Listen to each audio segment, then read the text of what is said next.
Swayam Prabha. Digital India. Educated India.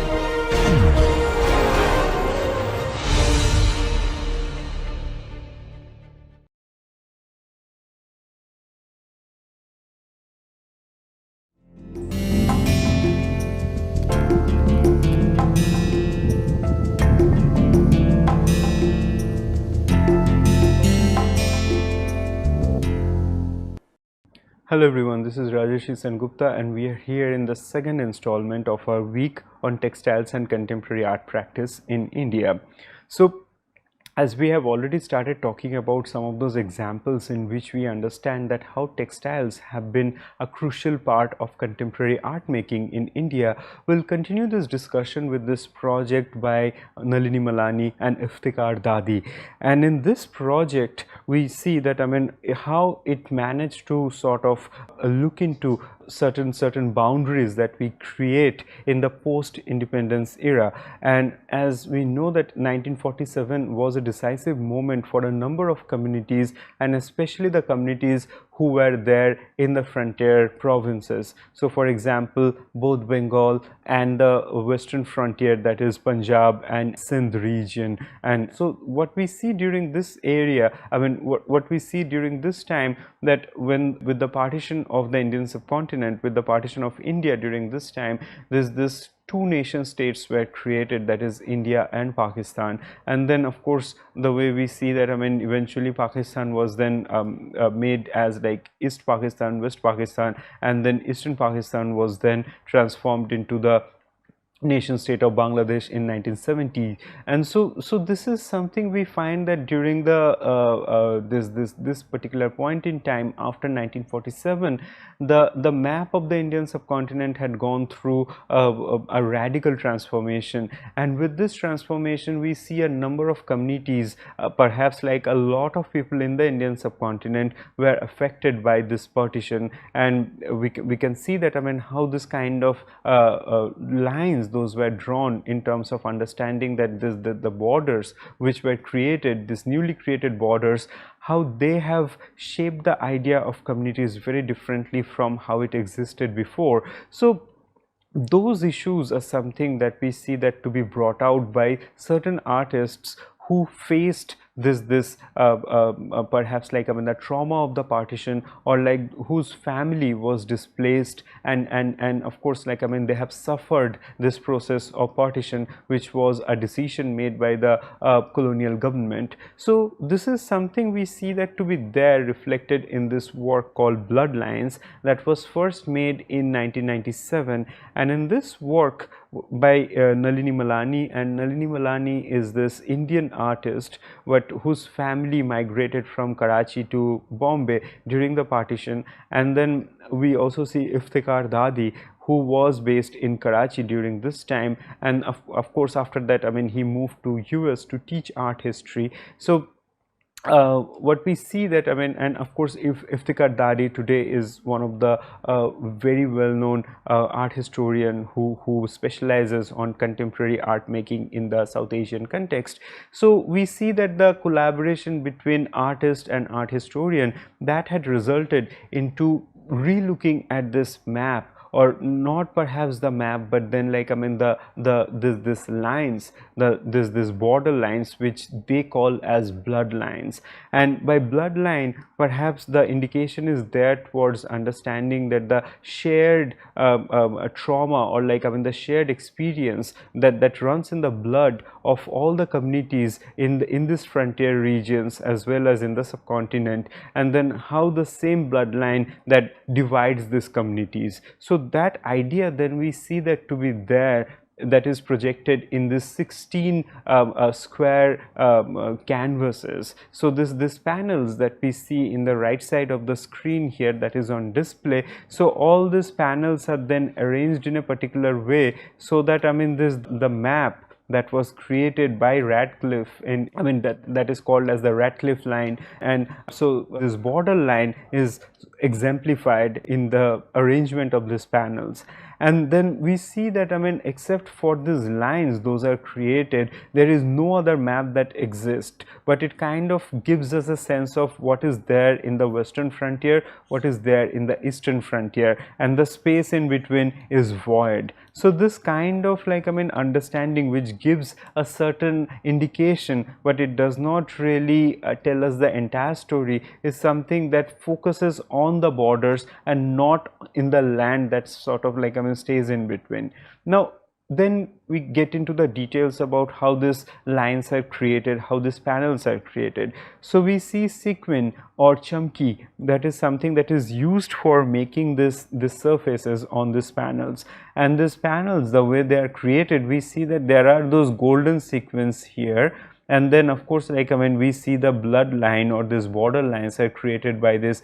red sequins, and then there is this ultramarine blue sequin that is used for indicating water. So these are the kind of, like, I mean, these three kind of sequins are used for giving a suggestion of the land, giving a suggestion of the sea, and of course the suggestion of the border line, and which is executed in red. So these are the kind of aspects, those are then sort of prioritized in making these borders that we see. And sequin is something that is used in a lot of textile making. If we think about the cheaply made Zardozi textiles, and then of course, like, I mean, all the attire which are associated with a bridal textile, wedding, or any kind of occasion, we know that how this, in the recent years, we see, at least since the 1970s and so on, how the South Asians, they sort of connect themselves with this kind of the glitters of sequins, and how this kind of this Zardozi work, embroidered works, are then preferred not only in one country but in all these countries. So for example, in Bangladesh, in India, and in Pakistan. So for that reason, we find this particular way of chamki embroidery that is there, that exists in these three countries and appreciated by the communities in all these places, even though there are many political differences, or, like, I mean, differences in terms of, like, I mean, how one understand their religious identity and so on. But then this was something that was considered by the artist and the art historian, both of them, or the collaborators, as a unifying way for the South Asians to come together. So the sequin embroidery, and that is how textile again steps into this understanding about the divide and the connectedness between these communities. And that is how this discussion, in which we see the bloodlines, the border lines are sort of stressed on, but then we also see the connected practices that perhaps, like, I mean, even though this kind of borders exist, this connectedness is something that still flows as the lifeline for all these communities across these countries. So this is the way in which we see again that textile making, Zardozi making, or using chamki or sequin in embroidered textile has served as a way for the collaborators to understand that how the connectedness of these communities can be critically looked at by this artwork. Then we also see that in textiles there is a heightened sense of activism that is embedded, and in some cases we see that how certain practitioners, they have focused on the textiles role in activism, in resistance, and that had become a part of this discussion and debate in the contemporary art field in India. So this is what we see in the right side of the screen. There are a number of these cloths, this again untailored pieces of cloth, and which are worn in the lower part of the body in the by particular community members in Manipur and part of northeastern India. So what we see that, I mean, the Thankul community members or the Thankul women in Manipur and part of northeast India, what they wear, and then how that was made as part of, like, I mean, this discussion, or like discussion on resistance by incorporating textile here. So we see that this textiles, this which is called as Luin Gamla cushion. Cushion is this untailored piece of fabric that we see displayed here in this gallery space. So all these cushions are something that we have here are made by Zamthingla Ruiva from Manipur, and of course she also comes from this Tangkul community. And there what we see that, I mean, she was trained, or she learned weaving from her family, and she continued to weave this cushions. But then there was a particular moment in 1980s. During this time, what we see that a community member, this woman whose name was Luin Gamla, and she died when resisting her rape by the armed forces. And during this time, her death was then Zamthingla Ruiva decided to make cushion that is dedicated to Luin Gamla, and that is how, like, I mean, this particular kind of cushion that was made by Zamthingla Ruiva, which came to be known as Luin Gamla cushion. And this Luin Gamla cushion is something that we see that is sort of characterized by this red color. And then of course, like, I mean, there are variations in the red, and then there are those vertical strips that we see in the both sides of this cushion, and then there are those horizontal sort of, like, I mean, those parallel lines. Usually there are four set of these lines, horizontal lines, that sort of, like, I mean, pass through this cushion. And so this is a textile that she started making as to commemorate the death of Luin Gamla. And then at the same time, it's not just about commemoration, but it was also about remembering the resistance of this woman, has her valor, her courage, and how she also sort of was attempted to be subjugated by the authority. So all those ideas, we see them to be there, much more symbolically represented in this unique cushion that was made by Zamthingla Ruiva. And so initially when she started making them, and then there were also community members, we see them, they came forward and started making songs about this sad demise of Luin Gamla. And then at the same time, we see that this songs, the textile, all of them, they became part of a larger performance by the community members, the Tangkul women in Manipur. And so from this time, we also find that how there is a particular day in a year, and that is around 24th of January, and in the left side of the screen we have the Tangkul Women's Association singing songs Zamthingla wrote for Luin Gamla. And this is something we see that, I mean, how all the women, they from the Tangkul community, they have gathered in a particular place to commemorate the death of Luin Gamla. And it's not just the death of Luin Gamla, but it's a reminder for all the women to be resilient. It is a reminder for the kind of atrocities that take place on women, particular community members, the minorities and everything. So those kind of aspects, we see them to be there as when the textile initiated this discussion. And the community members, when they gather, all of them, they wear similar kind of this cloth that is understood as this Luin Gamla cushion. And so the women, they come and they wear this particular kind of cushion, and then they gather, and it's a symbolic way of sort of being in solidarity with the deceased one, also with the all other women who are still struggling. So this is how we see how making textile and then sort of involving the entire community to take part in activism is something that is exemplified in Zamthingla Ruiva's practice. So her practice was not necessarily meant to be displayed in the gallery spaces, but then eventually we see, after the recognition of her work, after years of her work, then certain platforms, they sort of decided to display this discussions in the gallery spaces. And as we see that, I mean, if we compare these two images that we have on screen, that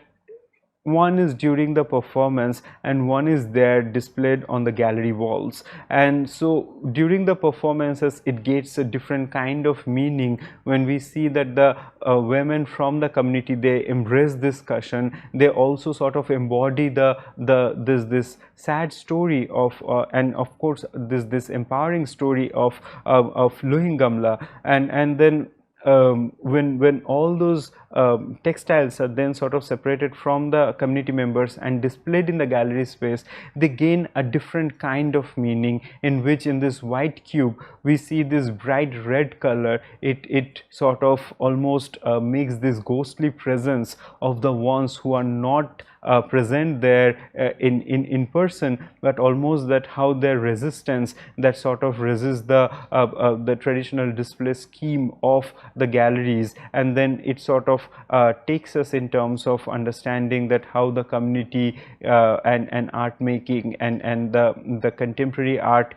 practices, whether they can be hand in hand or there are frictions between them.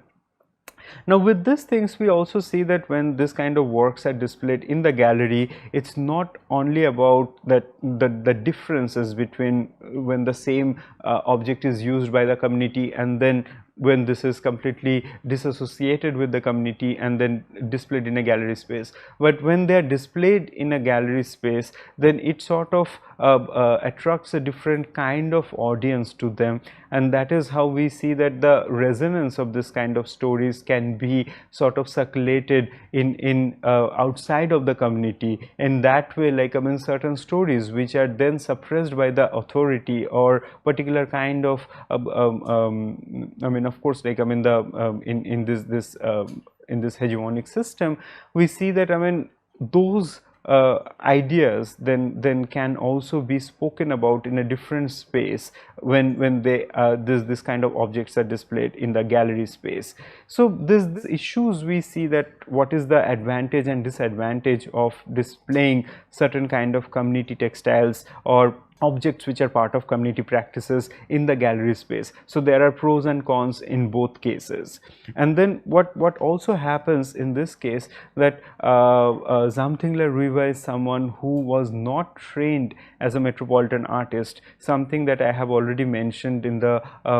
as part of our discussion very early this week, that there will be people will be talking about them. Some of them are metropolitanly trained artists, and then someone like Zamthingla Riva is not really trained in the metropolitan art sphere, but then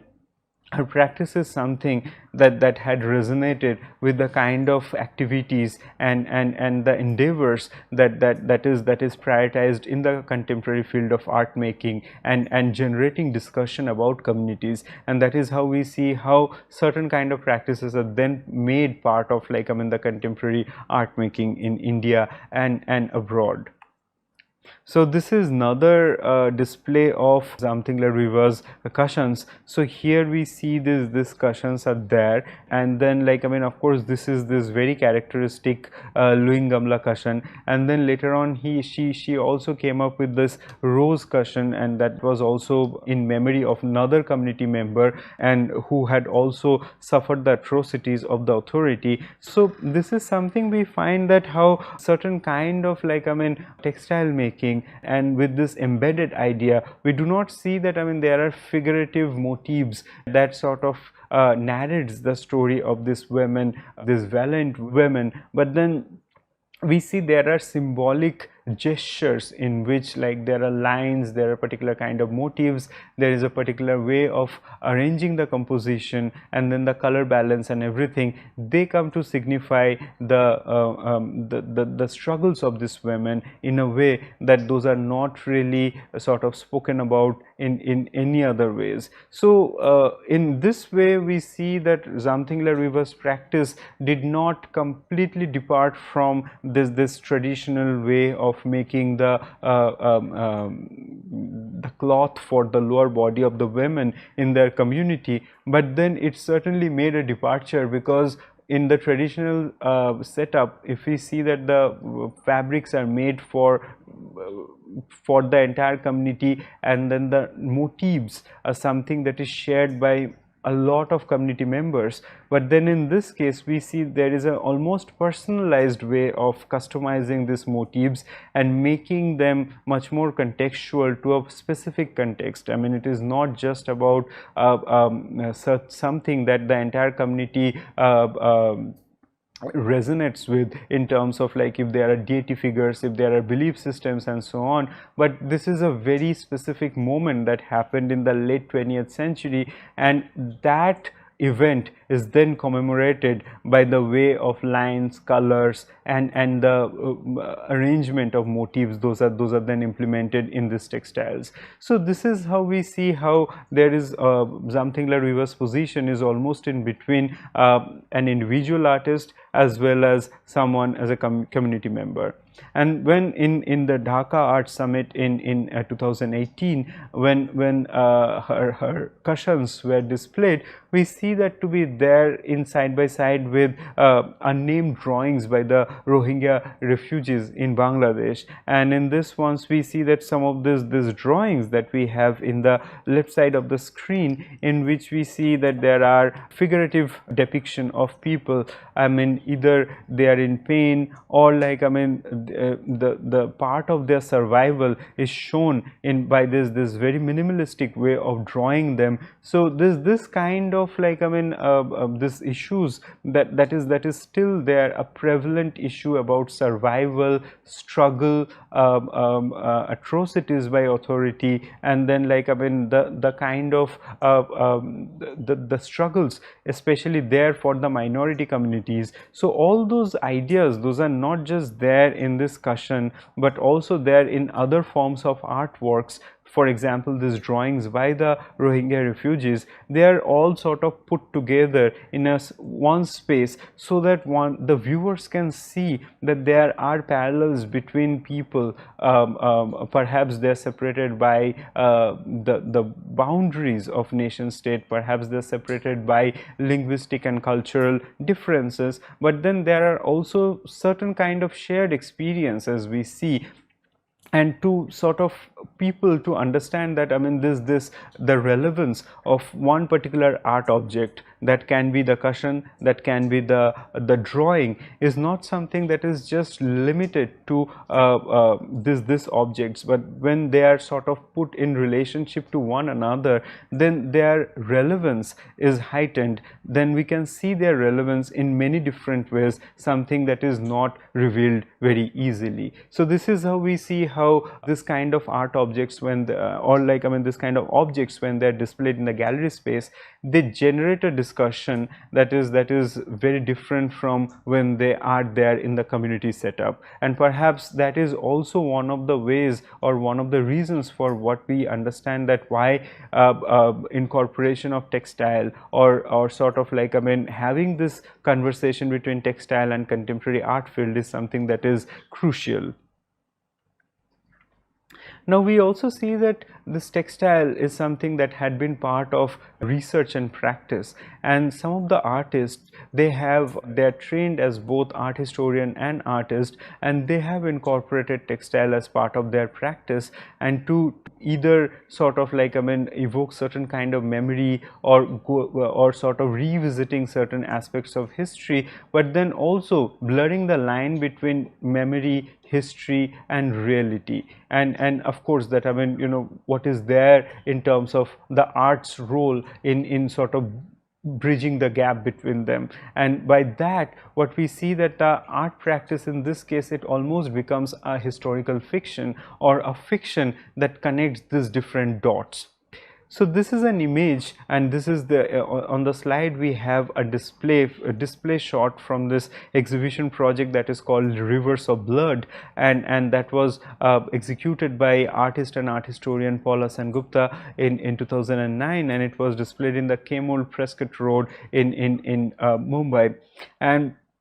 so in this project, what we see, Rivers of Blood, that Paula Sengupta had revisited her family history, which again goes back to the time of the partition, and how her parents, they moved from the nation state of Bangladesh today to West Bengal, and then what all happened during this time, and how she, as this second generation person who had not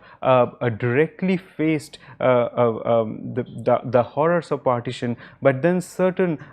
things which persisted from their parents' generation, and how that still affect their understanding of identity, the shared notion of culture, but also the divide between the cultures. And for what happens in terms of like what Paula Sengupta also sort of discussed, is that how people in Bangladesh as well as in West Bengal, and after the partition, that I mean both these places people speak Bangla, people eat fish, but then and rice of course, but then there are certain ways in which there are those intricacies that got involved, and with those we see that certain ideas about like I mean identity, those are created in the subsequent years during the partition, after the partition, and which makes the this kind of issues very pertinent, that how or where our identity stand. So here we see that I mean there are those two closets which were created, and in which two textiles were made, and I mean of course one is this army costume which her father owned, and then there is this Nokshi Katha that we see that is there, which was made by her mother. So these two family heirlooms, as we can see, and those were made part of Paula Sengupta's installation project, as making these two closets, for one for her father, one for her mother, and their different experiences about partition, and then perhaps something related to domesticity, something related to exteriority, and then how those things are then brought together with like I mean the general aesthetics of a cabinet, and then all other textiles or the associated objects which are there. So textile is something, as we know, that I mean that can be folded, kept into a bag or a trunk. We see those trunks are there as part of this display here as well. So trunks are something we see that to be always carried forward by the people who are traveling, and instead of like I mean taking big objects, and for the difficulty of carrying those objects, we see that a lot of cases textiles are carried forward with people. So that's the reason we also see that how this kind of textiles are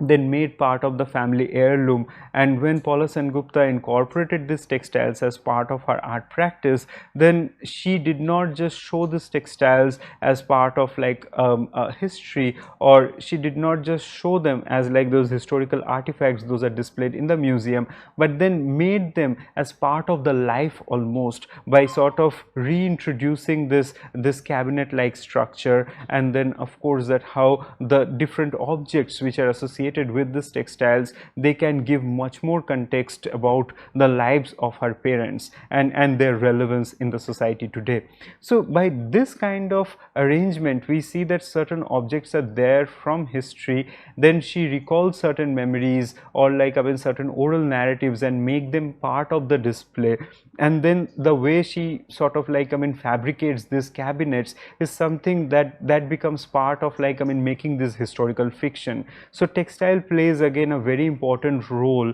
in terms of how this entire historic fiction is created. And she had also carried forward this idea about continuing this kind of historical fiction into her sort of like I mean her larger art practice. And she comes from the background of printmaking, and so printmaking, drawing, layering, all those ideas, something we also see that how printing on textile is associated with printmaking. All those ideas we see them to be merged together when Paula Sengupta looks into textile, studies textile, and incorporates them into her own practice. So in her work we also see this boundary between something that is strictly utilitarian and something that is non-utilitarian as an art object is again sort of collided. And this set of work that came from her one of her recent exhibition, that is called the Porcelain Rose, and in this set of work we do not see direct use of textile, but they are actually made on this layered rice papers. And in this ones we see certain observation and research she had done on the chintz textile or the kalamkari textile as something that is then incorporated and made part of this discussion. and certain ideas about animating figures, certain ideas about movement, certain ideas about boundary, border, and margins. All of them are then incorporated in the drawing. Those are done on paper. So in one hand we see that she is someone who uses textile as part of the work. On the other hand, we see that how she sort of like after absorbing the knowledge about textile, how she is successful in terms of translating that on paper as well. So these are some of the ways in which we see that how the artists today, the contemporary artists today, they have successfully demonstrated that how differently textiles can be made use of in the field of contemporary art practice for research, practice, activism, and many other ways. Thank you.